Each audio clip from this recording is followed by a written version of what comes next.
You open your phone for 1 minute, then suddenly 40 minutes are gone. Now everything feels boring, you can't focus, and even simple tasks feel painfully difficult. This is what people call brain rot. Your brain isn't broken. It is simply adapted to constant stimulation, from short videos, notifications, doom scrolling, and endless hits of cheap dopamine.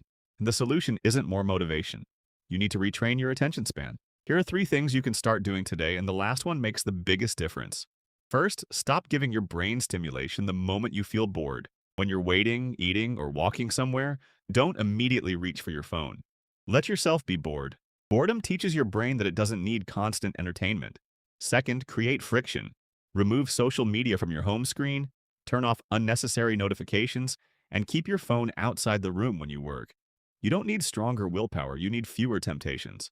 Finally, choose one difficult activity every day and do it without switching tasks.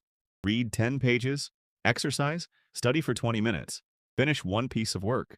This trains your brain to enjoy progress instead of instant dopamine.